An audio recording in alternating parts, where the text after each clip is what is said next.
Good afternoon to all of you. Last class में हमने पढ़ा था बेटा इंडेक्स कॉस्ट ऑफ एक्विजिशन, ठीक है, and index cost of improvement. उसी में आज मैं आपको दो एग्जांपल देने जा रहा हूं। अगर वो दो एग्जांपल आपने ढंग से समझ लिए तो आप ये मान के चलिए आपकी ये कंसेप्ट पूरी तरीके से समझ में आ गया है, ठीक है। ओके, देखिए हमने 2002 में एक घर परचेज किया,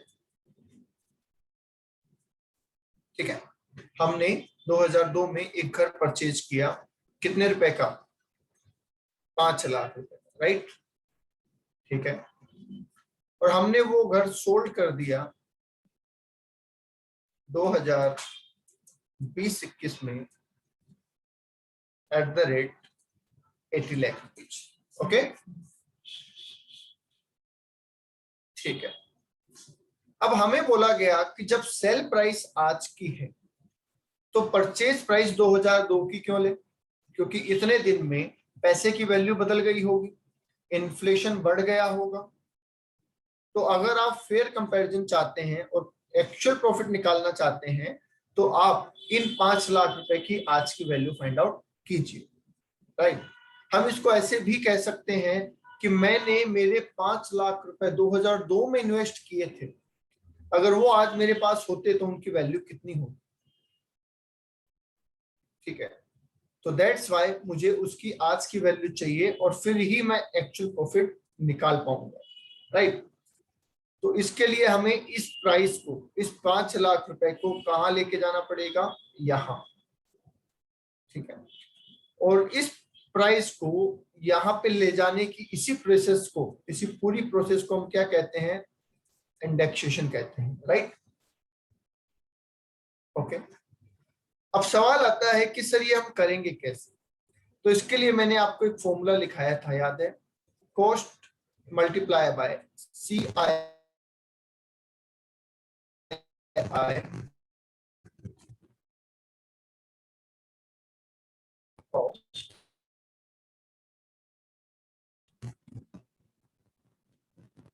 ठीक है। CII of year of transfer upon करेंगे आप CII of year of acquisition, ठीक है। तो 5 लाख को मल्टीप्लाई करेंगे आप करंट ईयर के इंडेक्स से और डिवाइड करेंगे 2012, ये ले लेते हैं 2001-2 के इंडेक्स से। यहाँ पे भी ये चीज ध्यान रखना, अगर कोई डेट दे रखी है आपको तो आपको पहले ये चेक करना पड़ेगा कि वो डेट कौन से फाइनेंशियल ईयर में है, अदरवाइज क्वेश्चन गड़बड़ हो जाएगा। फॉर एग्जांपल यहाँ पे अगर डेट होती 1 जून 2002, ठीक है, कि मैंने घर परचेज किया 1 जून 2002 को, तो बताइए मेरा फाइनेंशियल ईयर कौन सा होता, मुझे कौन से इंडेक्स को काम में लेना होता? अगर यहाँ पे 1 जून 2002 होता तो इसका मतलब मुझे कौन से ईयर के इंडेक्स को काम में लेना है?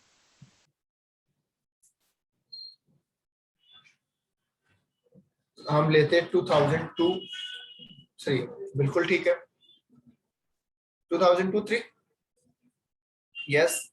और अगर डेट होती 1 जनवरी 2002 तो फिर क्या करते भाई?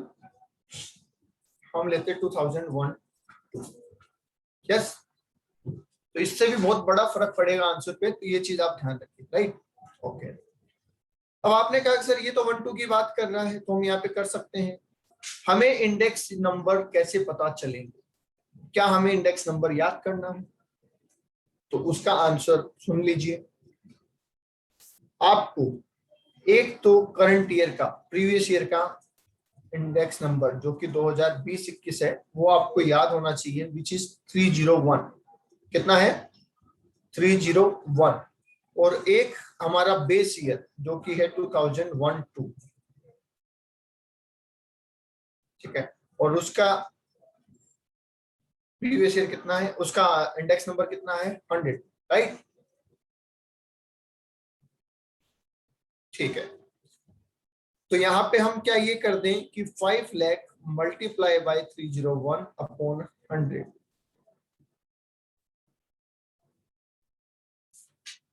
तो क्या 15,05,000 आ जाएगी index cost of acquisition.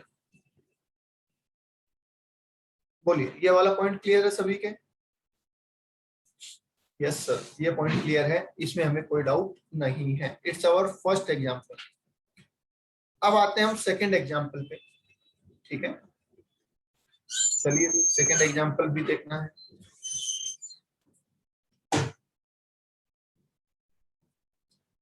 Second example लेने के लिए हम एक लाइन और बना लेते हैं।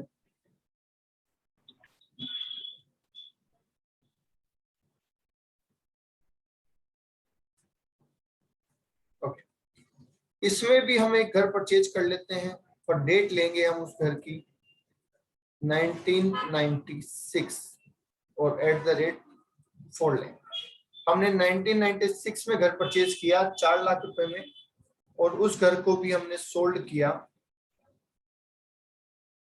2021 में at the rate 80 lakh, right? Okay, अब क्या मुझे इस 4 लाख को भी यहाँ पे लेके आना पड़ेगा 2021 पे? बताइए, क्या मुझे इस 4 लाख को यहाँ लाना पड़ेगा प्रॉफिट कैलकुलेट करने के लिए? यस सर, लाना पड़ेगा। पर लाएंगे कैसे? सवाल ये आता है कि हाउ। इंडेक्स नंबर की स्टार्टिंग तो 2001-2 से है, क्योंकि बेस ईयर हमारा जो है 2001 है। बेस ईयर तो 2001 है, तो उससे पहले की जो ईयर है इसका इंडेक्सेशन हम कैसे करेंगे? क्योंकि इंडेक्स नंबर की स्टार्टिंग तो 2001 से है। बताइए, क्या ये सवाल आना चाहिए मन में, या फिर कोई तरीका है आपके पास कि सर हम ऐसे कर लेंगे? बोलिए, do you have any idea हम इसको कैसे करेंगे?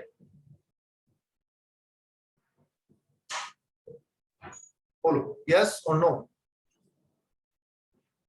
नहीं सर, हमें तो नहीं पता। तो देखो क्या करना है, हमारे पास इंडेक्स नंबर की स्टार्टिंग 2001-2 से है, तो हमें बोला गया कि आप एक काम करो, पहले इस वैल्यू को कैसे भी करके आप कहां ले जाओ, 2001-2 पे ले जाओ, जिसको हम बोल रहे हैं 1 अप्रैल 2001। आप इस वैल्यू को 1 अप्रैल 2001 पे ले जाओ, और उस पे ले जाने के बाद आप ये वाला फॉर्मूला अपना सकते हैं। बोलिए, लगा सकते हैं क्या हम ये फॉर्मूला? अगर मैं इस कॉस्ट को पहले यहां तक ले आऊं, तो फिर यहां से इंडेक्स की मदद से क्या मैं यहां ले जा सकता हूं? यस सर, डेफिनेटली, फिर तो आराम से ले जा सकते हैं। पर सवाल है कि यहां आएगा कैसे, तो उसके लिए भी रूल बनाया गया। ठीक है, क्या रूल बनाया कि आपको ऐसे केस में क्या देखना है, कॉस्ट देखनी है और FMV ऑन 1 अप्रैल 2001। क्या क्या देखना है? कॉस्ट जो आपकी लगी थी एक्चुअल में वो, और FMV ऑन 1 अप्रैल 2001, ये दो चीजें देखनी है। और इन दोनों में से क्या ले लेना है? whichever is higher। ठीक है, दोनों में से क्या ले लेना है? whichever is higher, right? Okay, अब आप कहो कि सर हायर, देखिए एक्ट में ऐसा नहीं लिखा हुआ है कि whichever is higher लेना है। एक्ट में लिखा है which is more beneficial to the assessee, assessee के जो ज्यादा फायदे का हो। तो मुझे बताइए, कॉस्ट ज्यादा लेना assessee के फायदे में है या कॉस्ट कम लेना assessee के फायदे में? ज्यादा लेना, क्योंकि कॉस्ट ज्यादा लेंगे तो कैपिटल गेन कम आएगा, और कैपिटल गेन कम आएगा तो टैक्स कम देना पड़ेगा। तो दैट्स व्हाई यहाँ पे क्या पढ़ा जाता है? whichever is higher। पर ऐसा एक्ट में नहीं लिखा है, आपको पता होना चाहिए, राइट? ठीक है, आपको हुए सर कैसे? चलो इसको इलस्ट्रेट करते हैं। मुझे एक बात बताइए, मान लेते हैं यहाँ पे वैल्यू है 6 लाख रुपए। ठीक है, मान लेते हैं, इट्स जस्ट एग्जांपल। आपकी कॉस्ट थी 4 लाख रुपए और यहाँ पे मार्केट वैल्यू थी 6 लाख रुपए। तो 4 लाख और 6 लाख का कंपैरिजन हुआ, कॉस्ट क्या बनी? यहां तक की कॉस्ट क्या बनी? 6 लाख रुपए। आपको बोला गया कि आपकी कॉस्ट हम 6 लाख लेके चल रहे हैं, बताइए क्या आपको कोई ऐतराज होगा? नहीं, क्योंकि आप कहोगे लगे 4 लाख थे, इतने साल में जो पैसा बढ़ा है उसके लिए आप 6 लाख लेके चल रहे हो, तो ठीक है, और मुझे तो अच्छा है 6 लाख लोगे तो टैक्स थोड़ा कम बनेगा, तो आपको कोई एतराज नहीं है। सेकेंड एग्जाम्पल में बोला गया कि 4 लाख तो कॉस्ट है, और मान लीजिए मार्केट वैल्यू डाउन हो गई और मार्केट वैल्यू है सिर्फ 3 लाख रुपए, तो आपको बोला कि हम 3 लाख रुपए आपकी कॉस्ट यहाँ रख देते हैं। ठीक है, क्या आप इस बात पे एग्री हो जाओगे कि मेरी कॉस्ट 3 लाख रुपए ले ली जाए? नहीं, आप कहोगे सर 3 लाख क्यों, मेरे तो 4 लाख तो एक्चुअल में ही लगे हैं, मेरी एक्चुअल कैसे कम कैसे ले सकते हो आप, ये तो गलत है। तो गवर्नमेंट ने कहा भी ठीक है, चलो इस केस में आप 4 लाख ले लो, अब तो खुश हो, मार्केट में तो वैल्यू कम हो गई, बट तुम्हारी कॉस्ट 4 लाख रखो, कोई दिक्कत नहीं है। तो बताइए क्या एग्री हैं अब आप? यस। तो क्या कंसेप्ट बना, विच एवरेज हायर, जो आपकी कॉस्ट है एक्चुअल में वो, और जो मार्केट वैल्यू है वो, दोनों में जो भी ज्यादा हो, राइट। ठीक है, अब जो ज्यादा आया वो इंडेक्स कॉस्ट आ गई, या वो 1/4/2001 की कॉस्ट आई है? अभी तक, अभी तक तो यहाँ की कॉस्ट आई है ना, इस कॉस्ट को हमें आगे लेके जाना है, इस कॉस्ट को अभी तक हमें यहाँ भी ले जाना है। तो क्या मैं ये लिखूं कि जो विच एवरेज हायर आया होगा multiply by CII of year of transfer? Okay, जो भी ज्यादा आया होगा 1/4/2001 की जो भी कॉस्ट रही होगी उसको मल्टीप्लाई कर देंगे CII of year of transfer, right. क्योंकि अब हम इसको 2001 से उठा के 2020 पे लेके जा रहे हैं। अब मुझे ये बताइए कि इसको डिवाइड किससे करेंगे हम, डिवाइड किस ईयर के इंडेक्स से करना चाहिए?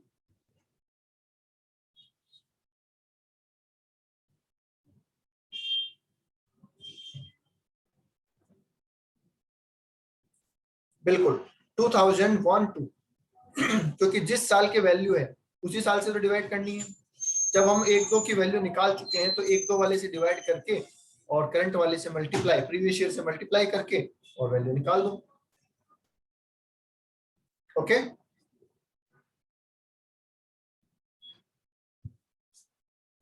बोलिए, बात समझ में आ गई? इसमें कोई डाउट, किसी के भी कोई भी डाउट है तो बोलो। नहीं है, एक बार इसका स्क्रीनशॉट ले लो, मैं इसमें 2-3 फिगर जो अपन ने एग्जांपल लिखे हैं वो हटाऊंगा, फिर अपन आगे चलेंगे। स्क्रीनशॉट किसी को लेना है तो ले लीजिए।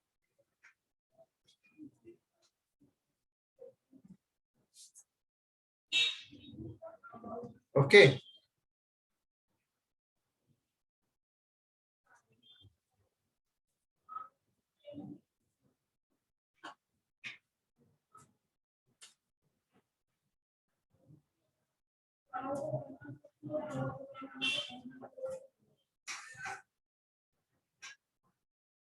ओके, तो कॉस्ट ऑफ इंडेक्सेशन या एक्विजिशन कॉस्ट का इंडेक्सेशन जो करना है, क्या उसमें कोई डाउट है आप किसी को? चाहे असेट 2001 से पहले की हो और चाहे असेट 2001 के बाद की हो, कोई डाउट है क्या किसी को? नहीं है सर। अब इसी पॉइंट में मैं कॉस्ट ऑफ इंप्रूवमेंट भी ऐड कर रहा हूं, ये और सुनना। सबसे पहले तो आप कॉस्ट ऑफ इंप्रूवमेंट की थोड़ी सी डेफिनेशन समझो कि कॉस्ट ऑफ इंप्रूवमेंट का मतलब है क्या। कॉस्ट ऑफ इंप्रूवमेंट, हम 2 तरीके के एक्सपेंस करते हैं हमारी एसेट के ऊपर, एक फॉर मेंटेनेंस और दूसरा फॉर इंक्रीमेंट, या फिर हम बोल सकते हैं कैपिटल एक्सपांशन। ठीक है, फॉर एग्जांपल हमने घर में एक पेंट करवाया, कलर करवाया, बताइए मेंटेनेंस है या इससे कुछ एडिशनल एसेट क्रिएट हो रही है? हमने घर में पेंट करवाया तो वो मेंटेनेंस है या उससे घर में कोई एक्स्ट्रा एसेट क्रिएट हो रही है? ये मेंटेनेंस है। ठीक है, हमने हमारे टेरेस पे एक रूम और कंस्ट्रक्ट करवा लिया, हमने हमारे टेरेस पे एक रूम और कंस्ट्रक्शन करवा दिया।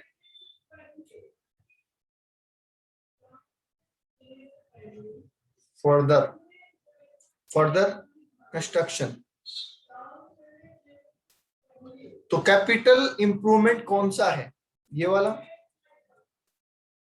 जबकि ये इंप्रूवमेंट की कैटेगरी में नहीं आएगा, राइट। मतलब जिससे एडिशनल एसेट क्रिएट हो रही है, आप ये मान लो, जिससे एडिशनल एसेट क्रिएट हो रही है। तो इसका मतलब हमें कॉस्ट ऑफ इंप्रूवमेंट सिर्फ वही चीज लेके चलनी है जो एडिशनल एसेट को क्रिएट कर रहा है, राइट। मेंटेनेंस वाली चीजें नहीं लेनी है। Okay, done. यस। तो अब सुनिए आगे हमने क्या किया। हमने ये जो घर परचेज किया था एग्जांपल नंबर 1 में 2001-2 में 5 लाख, इसी घर में हमने 2015-16 में, इसी घर में हमने 2015-16 में 2 लाख रुपए का एक रूम और क्रिएट करवाया, कंस्ट्रक्ट करवाया, सॉरी। हमने टेरेस पे एक रूम बनवाया 2015-16 में और 2 लाख रुपए उसमें खर्च किए, ठीक है। क्या ये हमारा इंप्रूवमेंट है? क्या ये हमारा इंप्रूवमेंट है? यस। तो क्या इसका भी इंडेक्सेशन होना चाहिए? यस। इस कॉस्ट को भी तो उठा के हमें यहां ले जाना है। यस। इस कॉस्ट को उठा के यहां कैसे ले जाएंगे? Cost of improvement multiply by CII of year of transfer upon CII of year of improvement. बताइए, आसान है इस कॉस्ट को यहां ले जाना? Yes sir. चलिए, okay. I hope cost of improvement को इंडेक्स करने में भी आपको कोई डाउट नहीं होगा, पर ये सिर्फ लॉन्ग टर्म के केस में होता है, ये बात ध्यान रखें। डन। चलिए एग्जांपल नंबर 2 में आ जाइए। हमने घर परचेज कब किया था? 1996 में। कितने रुपए में? 4 लाख रुपए में। फिर हमने इंप्रूवमेंट करवाया यहां पे, कितने रुपए का? 1 लाख रुपए का। कौन सी सन में करवाया? 1998 में करवाया, ओके। फिर हमने 2008 में फिर इंप्रूवमेंट करवाया, कितने रुपए का? 2 लाख रुपए का, ठीक है। और फिर हमने 2014 में फिर इंप्रूवमेंट करवाया 1 लाख रुपए का, ठीक है। ये टिपिकल टू टिपिकल क्वेश्चन बना दिया मैंने, कोई दिक्कत नहीं है इसमें। अब मुझे एक बात बताइए, इस 2008 वाली इंप्रूवमेंट को यहां ले जाने में आपको कोई दिक्कत आएगी क्या? नहीं। मल्टीप्लाई कौन से इंडेक्स से करोगे? 2021 या फिर 2008-9? बताइए, मल्टीप्लाई कौन से इंडेक्स से करोगे? 2020-21 से या 8-9 से? 2021 से मल्टीप्लाई करेंगे। डिवाइड किससे करेंगे? 2008-9 से। यस। सिमिलरली इसको भी उठा के हम ले जाएंगे यहां। जब इस कॉस्ट को उठा के ले जा रहे होंगे तो डिवाइड कौन से ईयर से करेंगे? ये 2013-14 की बात है। बताइए, जब इस कॉस्ट को उठा के ले जा रहे होंगे तो डिवाइड कौन से ईयर से करेंगे? 13-14। और मल्टीप्लाई किससे करेंगे? मल्टीप्लाई किससे करेंगे? 2021 से। ओके, मतलब इन दोनों को यहां ले जाने में आपको कोई प्रॉब्लम नहीं है, ठीक है। सवाल मेरा ये है कि ये जो 1998 में हमने 1 लाख रुपए खर्च किए हैं, इसको हम यहां कैसे लेके जाएंगे? बताओ। 1998 में जो हमने पैसा खर्च किया है उसको हम आगे कैसे लेके जाएंगे? सर पहले इसको 2001-2 में लाएंगे। अच्छा, पहले इसको 1-2 में लाएंगे, कैसे लाएंगे बताओ? 1-2 में लाने का तरीका बताओ। क्या आपके माइंड में कोई तरीका आ रहा है 1-2 में लाने का?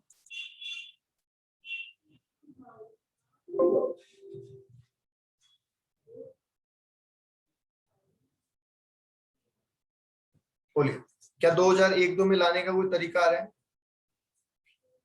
क्या उस सिंगल कंस्ट्रक्शन की कोई मार्केट वैल्यू होगी? नहीं। ठीक है, इसको करना क्या है, पहले मैं ट्रीटमेंट बता देता हूं, फिर मैं इसका लॉजिक बताऊंगा। इसको आपको करना है इग्नोर। क्या करना है आपको? इग्नोर करना है। इसका कुछ भी नहीं करना, इसको आपको इग्नोर कर देना है। ठीक है, अब समझते हैं क्यों। मुझे बताइए, क्या 1996 में आपने घर में 4 लाख रुपए लगाए थे? यस। क्या 1998 में घर में 1 लाख रुपए लगाए थे? यस। जब 2001 की तुम मार्केट वैल्यू निकाल रहे थे, तो पूरे घर की निकाल रहे थे या जो कंस्ट्रक्शन से पहले का घर था उसकी निकाल रहे थे? जो इसकी मार्केट वैल्यू तुमने निकाली होगी वो तो पूरे घर की होगी। और जब वो पूरे घर की मार्केट वैल्यू है, तो क्या वो इसमें इंप्रूवमेंट शामिल है? यस। तो इसका मतलब इंप्रूवमेंट तो आप ऑलरेडी कंसीडर कर चुके हो। भाई वो तो एफएमवी में, कॉस्ट में नहीं, एफएमवी में। ध्यान रहे, कॉस्ट में नहीं करना है इंप्रूवमेंट को एडजस्ट, ये गलती मत कर देना। कॉस्ट ओरिजिनल वाली ही लेनी है, 4 लाख ही। ठीक है, पर एफएमवी जब आप ले रहे होंगे, मार्केट वैल्यू जब आपने निकाली होगी, तो वो तो सब कुछ इंक्लूड करके ही होगी ना। आपने बोला मार्केट वैल्यू 6 लाख रुपए है, ठीक है, कॉस्ट हमारी 4 लाख रुपए है, whichever is higher, 6 lakh. पर इस 6 लाख में ऑलरेडी ये 1 लाख भी तो इंक्लूड होंगे।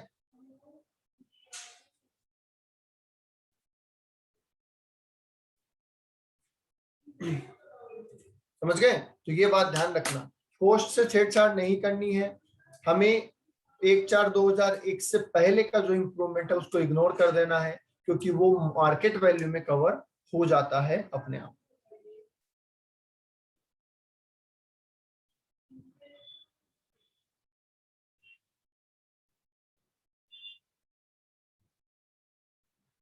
Is that clear? बोलिए, कोई डाउट किसी को? नहीं? ठीक है, अब एक चीज और छोटी सी बता दूं और ये हमारा कंसेप्ट खत्म, फिर अपन आगे चलते हैं। ये जो हमारा कंसेप्ट है, कौन सा वाला? ये 1 अप्रैल 2001 वाला, ये कुछ चीजों पे एप्लीकेबल नहीं होता है। तो लिखो, this concept is not applicable on intangible asset। ठीक है, this concept is not applicable on intangible asset. ये इंटेंजिबल असेट पे अप्लीकेबल नहीं होता है। मतलब इंटेंजिबल असेट अगर हुआ तो ओरिजिनल कॉस्ट से ही हम चलेंगे, 2001 का कोई कंसेप्ट नहीं लेते हैं। Is that clear?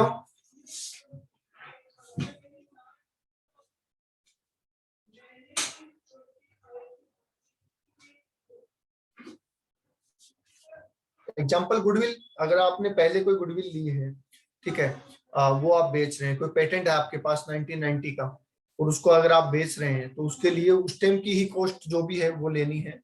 2001 में मार्केट वैल्यू उसके निकालना पॉसिबल नहीं है, तो दैट्स व्हाई उसकी मार्केट वैल्यू लेनी नहीं है। इंटेंजिबल असेट पे ये जो कंसेप्ट है ना, ये बीच में यहाँ पे लाने वाला ये कंसेप्ट काम नहीं आता, वो सीधा आगे जाता है। और कैसे आगे जाएगा उसकी हम बात करें, उसकी हम बात करेंगे, वो कैसे जाएगा, उसका जाने का तरीका क्या है, वो हम आगे बात करेंगे। क्योंकि मोस्ट ऑफ द केस में तो इंटेंजिबल असेट की वैल्यू ही जीरो होती है। मोस्ट ऑफ द केस में इंटेंजिबल असेट की वैल्यू ही जीरो होती है, क्योंकि सेल्फ जनरेटेड हुआ। इंटेंजिबल असेट सेल्फ जनरेटेड होती है, और सेल्फ है तो उसकी कॉस्ट हमेशा जीरो होती है। किसी ने गुडविल कमाई है तो गुडविल की कॉस्ट तो जीरो ही है ना, पैसे दे के थोड़ी गुडविल बनी है। तो वो हम आगे बात करेंगे कि उसको कैसे करना है। अभी बता दीजिए एक बार, यहां तक क्लियर है?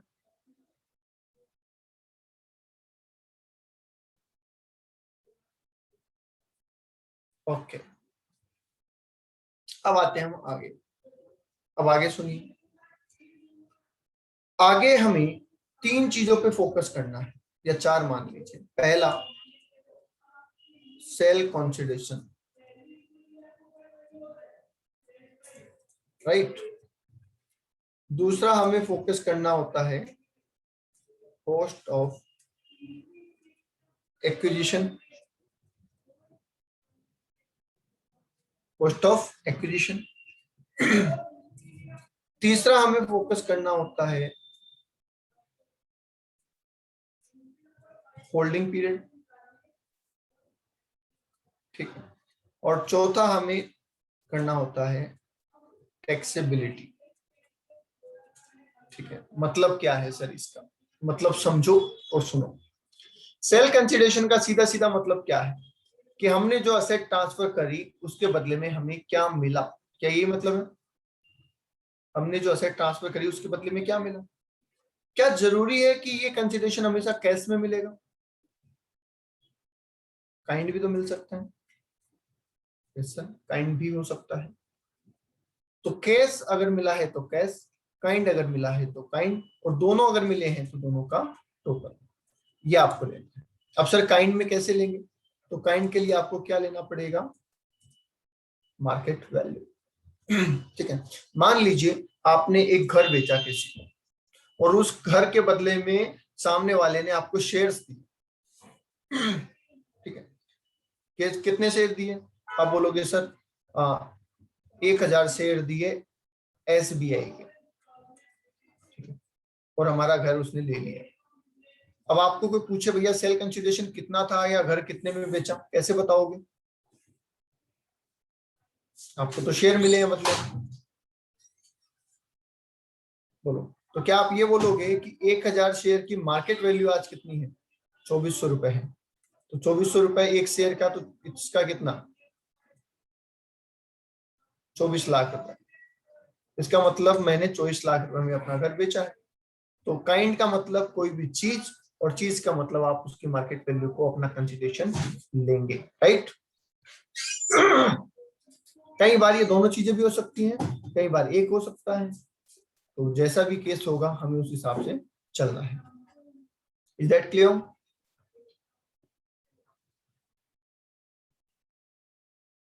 ठीक है। Cost of acquisition. अब कॉस्ट ऑफ एक्विजिशन का मतलब क्या होता है? क्या परचेज प्राइस होती है?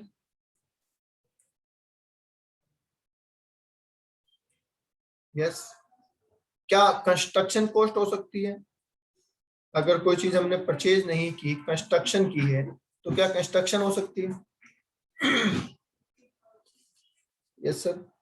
कोई चीज हमने ना परचेज की ना कंस्ट्रक्शन की, तो क्या एक्वायर्ड हो सकती है? जैसे पुश्तैनी मिली हमें, ठीक है, गिफ्ट में मिली हमें, तो उनका क्या होगा वो हम आगे बात उसमें करेंगे, ठीक है।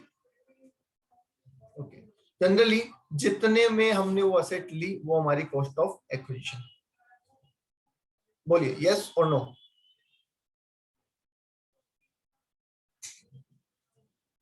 जितने में असेट हमारे पास आई या जिस तरीके से असेट हमारे पास आई उसकी क्या वैल्यू है। फिर बात करते हैं हम होल्डिंग पीरियड। क्या होल्डिंग पीरियड में मैं ऐसा बोलूं कि डेट ऑफ एक्विजिशन से लेके डेट ऑफ ट्रांसफर के बीच में जितना टाइम है, मतलब मेरे पास असेट आई कब और मेरे पास असेट गई कब, इसके बीच का जो टाइम है वो हमारे लिए क्या है? होल्डिंग पीरियड है। और इसी से शॉर्ट टर्म या लॉन्ग टर्म डिसाइड होगा।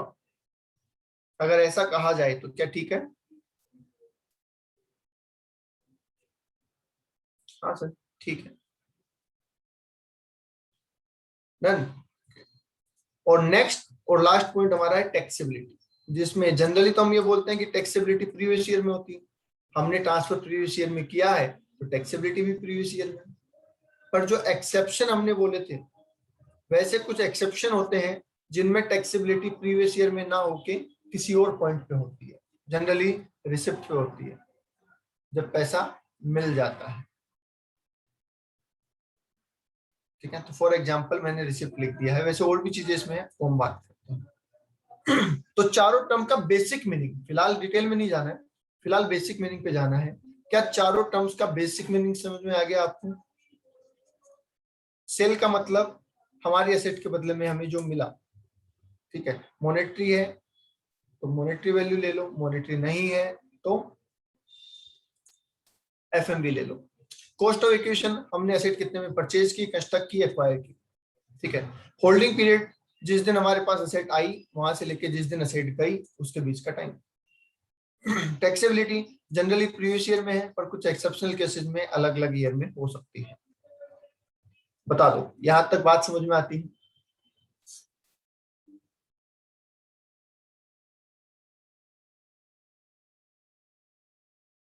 Yes sir. अब आगे अगर इतनी ही बात होती तब तो ये चैप्टर यही खत्म हो जाता। इतनी ही अगर बात है फिर तो ये चैप्टर खत्म। पर अलग अलग कुछ केसेस के अंदर ये सेल कंसिडरेशन अलग हो जाएगा, ये कॉस्ट ऑफ एक्विजिशन अलग हो जाएगी, ये होल्डिंग पीरियड अलग हो जाएगा। मतलब कंफ्यूजन क्रिएट ये करेंगे आगे जाके। उन चीजों को हमें क्या करना है, क्लियर करना है। मतलब कई जगह ऐसे आएगी जहां पे आपको कंफ्यूज कर देंगे, जितना आसान लग रहा है उतना आसान लगेगा नहीं।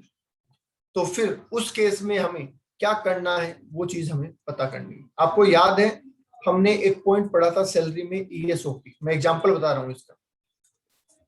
ईएसओपी पढ़ा था, याद है?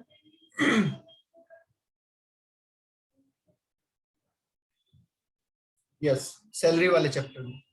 अब ईएसओपी में हमने ये पढ़ा कि हमें सबसे पहले ऑप्शन मिला, ठीक है। कितनी तारीख को मिला? मान लेते हैं अपने को 10 मार्च को ऑप्शन मिला किसी चीज का, 20 को, ठीक है। हमने अप्लाई किया उस ऑप्शन के लिए, लेने के लिए 15 मार्च को, ठीक है। हमें अलॉटमेंट हुआ 20 मार्च को, ठीक है। और ये शेयर हमने बेच डाले, कब बेच दिए? 10 फरवरी 2021 को। तो सवाल ये है कि हमने ये कहा कि जिस दिन एक्वायर किया वहां से जिस दिन ट्रांसफर किया वहां तक ले लेंगे। तो इसमें एक्विजिशन की डेट कौन सी लेंगे? ऑप्शन वाली, एक्वायर अप्लाई करने वाली, या अलॉटमेंट वाली? समझ गए? तो इस तरीके के कई सिचुएशन आएगी जहां पे मल्टीपल डेट होती है और वो हमें बतानी है कि यहाँ कौन सी आएगी। उसके लिए हमें कुछ स्पेशल केस पढ़ने पड़ेंगे जहां पे हमें डाउट हो सकता है। समझ गए? सेम चीज सेल कंसिडरेशन में होगी, सेम चीज कॉस्ट ऑफ एक्विजिशन में होगी, और सेम चीज होल्डिंग पीरियड में होगी, और कुछ पॉइंट टैक्सेबिलिटी में अलग हो। Is that clear? इसलिए हमें कुछ स्पेशल पॉइंट पढ़ने पड़ेंगे।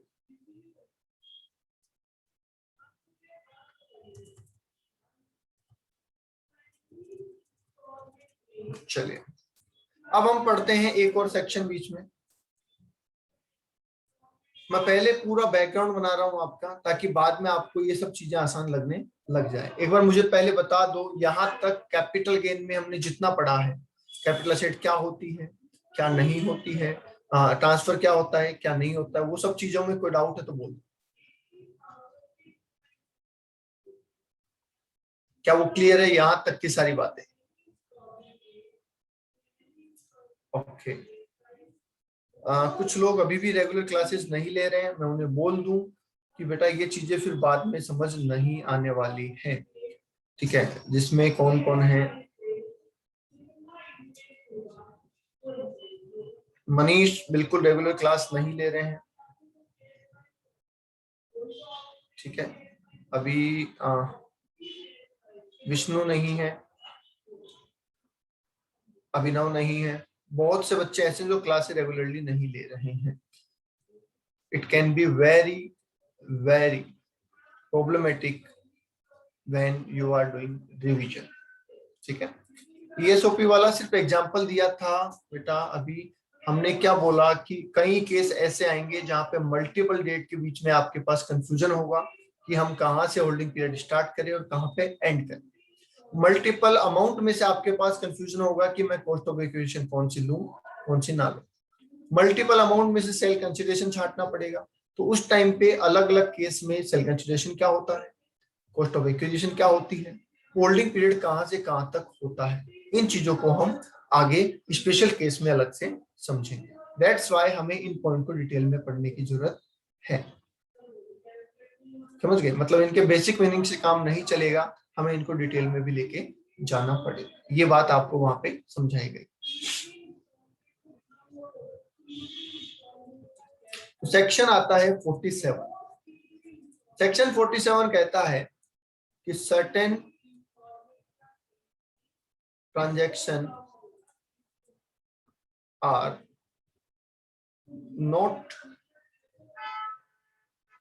regarded as transfer.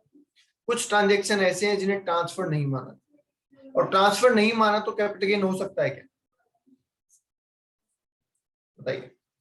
कुछ ट्रांजैक्शन ऐसे हैं जिनको ट्रांसफर नहीं माना गया, ट्रांसफर की डेफिनेशन से बाहर रखा, और जब उनको ट्रांसफर की डेफिनेशन से बाहर रखा है तो क्या कैपिटल गेन हो सकता है? नहीं सर, फिर तो कैसे होगा? क्योंकि हमने बेसिक कंडीशन पढ़ी है ना कि कैपिटल एसेट होनी चाहिए, ट्रांसफर होना चाहिए, ट्रांसफर प्रीवियस ईयर में होना चाहिए। ठीक है। अब आप कहोगे सर यहाँ पे क्या है, तो यहाँ पे रखा गया है गिफ्ट। ठीक है, will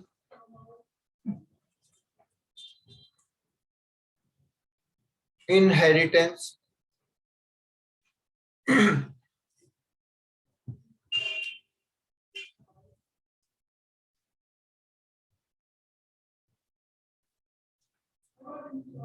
okay, partition of HUF etcetera. कुछ पॉइंट यहाँ पे ऐसे रखे गए। इसके अलावा बोला गया है amalgamation, demerger, holding to subsidiary, subsidiary to holding etcetera. तो बहुत सारी लंबी लिस्ट है ये, ठीक है, पर मैं आपको कुछ एग्जांपल के तौर पे बता रहा हूं। आप कहेंगे सर इनको ट्रांसफर क्यों नहीं माना, क्या रीजन है? तो इनका रीजन बुक में आपको इतना क्लियरली नहीं मिलेगा जो मैं आपको बता रहा हूँ, ठीक है, और ये चीज कहीं लिखी हुई नहीं है, इसको ध्यान से समझ लीजिए। ये सारे ट्रांजेक्शन, क्या आपको नहीं लगता कि इन सब में कंसिडरेशन नहीं है?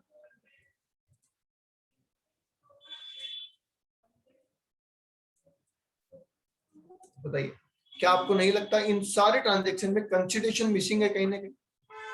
मतलब हम बोलते हैं कि ट्रांसफर तब है जब असेट जाए और बदले में कुछ आए, पर इन केस में असेट जा तो रही है पर बदले में कुछ भी नहीं आ रहा। बताइए, क्या गिफ्ट में भी ऐसा ही है, विल में भी ऐसा ही है, इनहेरिटेंस में भी ऐसा ही है, पार्टीशन ऑफ एचयूएफ में भी ऐसा ही है? ठीक है, हालांकि कुछ गिफ्ट जो टैक्सेबल होते हैं वो यहाँ पे भी ट्रांसफर माने जाएंगे। ठीक है, जो गिफ्ट टैक्सेबल होते हैं वो ट्रांसफर माने जाते हैं।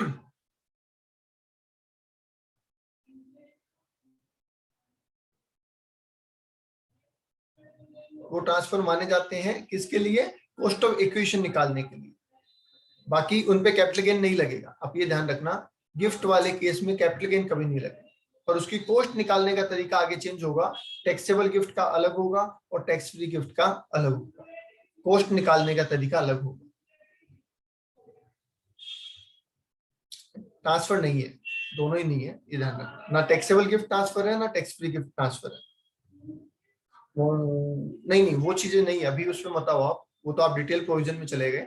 अभी आप इतना याद रखो, गिफ्ट देना ट्रांसफर नहीं है, पर जब हम गिफ्ट देंगे तो सामने वाले बंदे के लिए तो उसकी कुछ कॉस्ट होगी ना, जब वो अपना फायदा निकालेगा। फॉर एग्जाम्पल, मैंने आपको एक गिफ्ट दिया, ठीक है, तो आज की डेट में मेरे पे कोई कैपिटल गेन नहीं है, क्योंकि मैंने आपसे कुछ बदले में लिया ही नहीं है, मेरी सेल कंसिडरेशन तो जीरो है मेरा। पर जब आप उस असेट को बेचेंगे तो आपकी तो कोई ना कोई कॉस्ट होगी ना उसकी, वो कॉस्ट निकालते टाइम पे हमें टैक्सेबल और टैक्स फ्री गिफ्ट को अलग करना पड़ेगा। ठीक है, अभी तो यहाँ पे आओ, क्या ये बात समझ में आ गई कि इन केसेस में ट्रांसफर नहीं माना जाता और इसमें कोई कैपिटल गेन नहीं होता है? Yes sir. अब यहाँ आ जाइए, amalgamation, demerger, holding to subsidy, subsidy to holding, ये क्या है सर? इनमें क्यों नहीं है ट्रांसफर? इनमें ट्रांसफर इसलिए नहीं है कि नो चेंज इन ओनरशिप। मैं फिर कह रहा हूं, ये लॉजिक बुक में नहीं लिखा हुआ है, ये मेरा बनाया हुआ लॉजिक है या ट्रिक है आपको याद करवाने के लिए। No change in ownership, 100% holding और सब्सिडी अगर आपस में किसी चीजों को ट्रांसफर करते हैं तो क्या मालिक चेंज हो रहा है? क्या मालिक चेंज हो रहा है? नहीं। जैसे मेरे दो इंस्टीट्यूट हैं, वीएस क्लासेज जयपुर और मान लीजिए वीएस क्लासेज अजमेर, दोनों का ओनर मैं ही हूं, राइट। मैंने अपने जयपुर के ब्रांच से कुछ चीजें भेज दी अजमेर, या अजमेर के ब्रांच से कुछ असेट मंगवा ली जयपुर, तो क्या मालिक चेंज हुआ? नहीं। हालांकि हो सकता है मैंने कंसिडरेशन दिया होगा, कंसिडरेशन इसलिए दिया ताकि दोनों जगह की अकाउंटिंग प्रॉपर हो जाए। तो मैंने इनको अपना 1 लाख का फर्नीचर इनको दिया, ठीक है, और इनको मैंने 1,20,000 में दे दिया, मान लिया, ठीक है, पर ओवरऑल मालिक तो मैं ही हूं, तो इस पे कोई कैपिटल गेन नहीं लगेगा, वो सिर्फ अकाउंटिंग पर्पज के लिए ट्रांजेक्शन हुआ है। अमाउंट का ट्रांजेक्शन सिर्फ अकाउंटिंग पर्पज के लिए किया गया है, इट्स नो ट्रांसफर, इसलिए इस पे कोई कैपिटल गेन नहीं लगेगा। आई बात समझ में? अमलगमेशन में भी ऐसा होता है, एक कंपनी दूसरे को एक्वायर करती है, बट जिस कंपनी को एक्वायर करती है उस कंपनी के शेयर होल्डर भी इस कंपनी में शेयर होल्डर बन जाते हैं, मतलब उस कंपनी के जो मालिक थे वो उस कंपनी में भी आ गए। समझ गए? ओके, तो ये सारी चीजें यहाँ पे डालेंगी। ओनरशिप ट्रांसफर नहीं होती है तो वो ट्रांसफर नहीं होता, बिल्कुल। ओनरशिप ट्रांसफर नहीं होती है तो वो ट्रांसफर नहीं होता, ऐसा हम कह सकते हैं। ओनरशिप हो रही है पर लॉजिकली नहीं हो रही है, ऐसा नहीं बोलेंगे आप ओनरशिप नहीं हो रही। आप एक चीज समझिए, कंपनी में मालिक कौन होता है, मुझे ये बताओ, कंपनी में मालिक कौन होता है? कंपनी में मालिक कौन होता है? क्या शेयर होल्डर होता है? यस। ध्यान से सुनना, ए कंपनी ने बी कंपनी को परचेज किया, ए ने बी को परचेज किया, ठीक है, और बी कंपनी के जो 75% शेयर होल्डर है वो अपना सारा सामान लेके, अपनी सारी असेट लाइबिलिटी लेके यहां आ गए और वो भी इस कंपनी के शेयर होल्डर बन गए। तो ध्यान से सुनना, क्या ये 75% शेयर होल्डर इस कंपनी के मालिक थे? क्योंकि 51% में मालिकाना हक आ जाता है। क्या बी लिमिटेड के 75% होल्डर इसके मालिक थे? यस। और वो 75% होल्डर इसके साथ आके शेयर होल्डर बन गए, तो क्या वो यहाँ पे भी मालिक है? तो वो अपने साथ जो असेट ला रहे हैं उस पर टैक्स कैसे ले सकते हैं? वो तो एक तरीके का कैपिटल कंट्रीब्यूशन मान लो आप।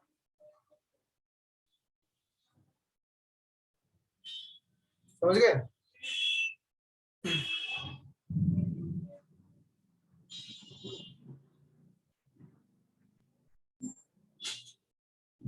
Is that clear?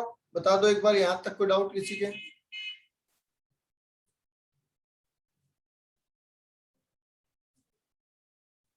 कोई डाउट नहीं है? ओके, तो एक बार यहां तक आराम से समझ लो, ठीक है। आज के लिए इतना ही, कल हम करेंगे इसके आगे, ठीक है। इसका एक पॉइंट और आता है और वो है सेक्शन 47A। कल हम आपको वो पढ़ा के उसके क्वेश्चन करवाएंगे और फिर अपन प्रैक्टिकल क्वेश्चंस पे चलेंगे। आज के लिए इतना ही, थैंक यू।